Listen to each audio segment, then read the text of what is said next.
All right, let's not waste any time and hop straight into the crypto airdrop alpha that you need to know for today. Let's start with the Dimension governance vote that's live right now. So this is actually pretty time sensitive. If you hold and stake Dimension tokens, you can now vote on their inaugural governance proposal, which is to increase the gas in order to increase the maximum transactions per second. Now, this vote has been live for a few days now, and if you stake Dimension in a Leap wallet or a Kepler wallet, you could already vote directly in the wallet. However, if you are like the majority of people and you're staking your Dimension tokens through the portal using an Ethereum or an EVM wallet, they've now enabled the governance section here. So this is a new section.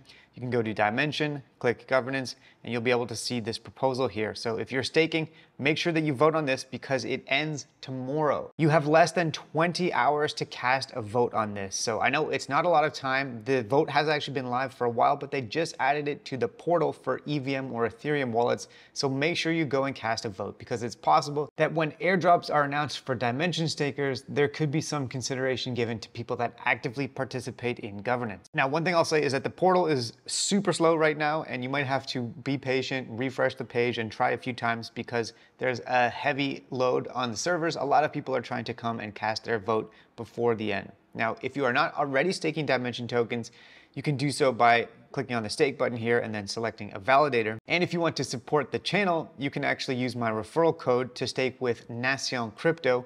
And all you have to do is paste your wallet address in here, hit submit, and then click go to staking, which brings you to this page, and then simply search for Nation Krypto. And if you delegate your Dimension tokens to them, you'll be supporting the channel and supporting decentralization of the Dimension network. Anyways, let's move on now to the EtherFi and EigenLayer airdrops, because just a couple of days ago, EtherFi launched on the Arbitrum Layer 2, where you can actually deposit on Pendle. And a lot of people were asking me down in the comments if you actually earn points if you use the Arbitrum L2. And the answer is that yes, the Arbitrum pool points are being tracked, they just don't show up in the EtherFi dashboard yet. So they haven't actually enabled the functionality for this yet, but don't worry, it will be up and running soon. So if you are using the Arbitrum L2 to farm EtherFi as well as EigenLayer, your points are there and you'll be able to actually track them in the dashboard soon. And on the topic of ETH restaking, if you've been wanting to farm the Kelp airdrop, now would be a good time to do so,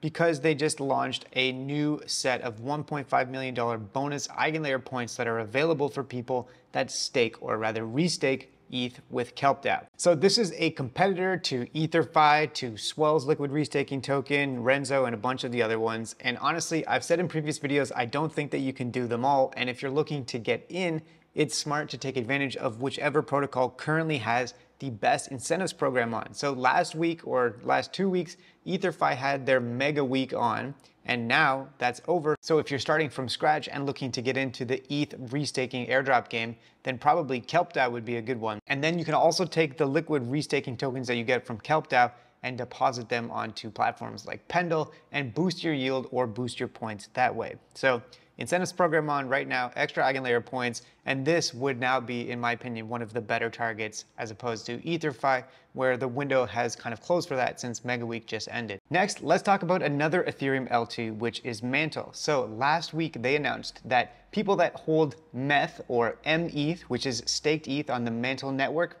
are probably going to be getting some sort of reward.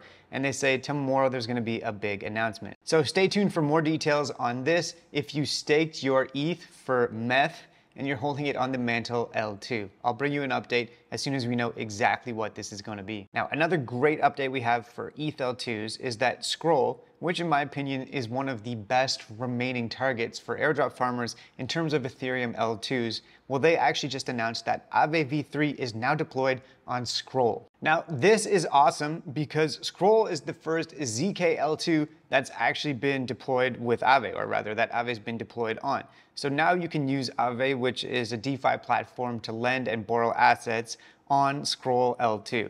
Now, they don't have a huge amount of options right now in terms of assets that you can borrow and lend, but this is still super cool because now you can use Aave to also farm the Scroll airdrop. Next up, if you recall, I mentioned that you can mint these NFTs from Polyhedra for free plus gas fees on 6 different networks. So I mentioned that you could mint these a few videos ago, and then after you mint them, you can actually bridge them using the ZK bridge from Polyhedra to another network. And if you did those, you can actually go to layer 3, and then you can collect some points as well as a commemorative NFT for doing this. So I'm not sure if this will actually have any relevance at all to a Polyhedra airdrop, but if you've already done the mints, you might as well just go and collect the rewards from layer 3 as well. Speaking of free to mint NFTs, there's also now these boba NFTs that you can mint on the Berachain testnet. So I've been bringing you a bunch of different free NFTs that you can mint. It's possible that none of these NFTs will actually have relevance to the airdrop from Berachain.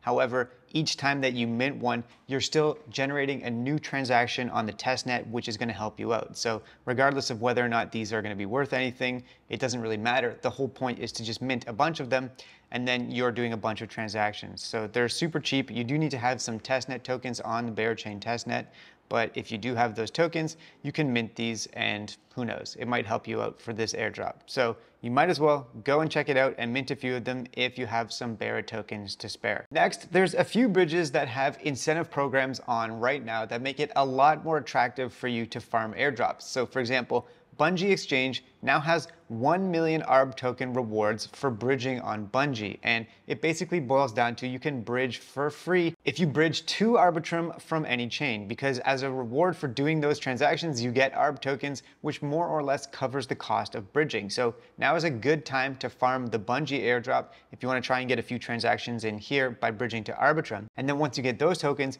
you can actually go over to Jumper and bridge to Optimism via a cross and then earn op rewards. So you're getting free bridge transactions. You can go on Bungie, go from whatever network to Arbitrum, and then on Jumper from Arbitrum to Optimism. Each time you're going to get ARB or OP rewards, which is going to cover the cost of your bridging. So you get to farm these airdrops and generate transaction volume completely for free, which is huge. Or something like 95% of the cost to bridge is covered by these temporary reward programs. So definitely farm these now if you are trying to farm them. And then on the topic of Jumper, they also have this campaign on right now where if you bridge to Linea one time with any amount, you can qualify for a raffle to win one of 2 Lil Pudgy's NFTs. So all you have to do is go to this Merkle campaign page. There's a few social things like liking, retweeting some stuff, and then all you have to do is bridge to Linea one time using the Jumper exchange. From any chain, as long as it's to Linea, then collect your rewards here, and you'll be able to enter the raffle to win those Lil Pudgy NFTs. And the floor price for these Lil Pudgies is over 2 ETH. So in my mind, you might as well enter the raffle. You're gonna be getting another bridge transaction on Jumper, which is great. And then if you win this, that's a massive bonus. Anyways, that's it for today's airdrop alpha, but please stay tuned for more because I've got a lot more stuff coming out this week.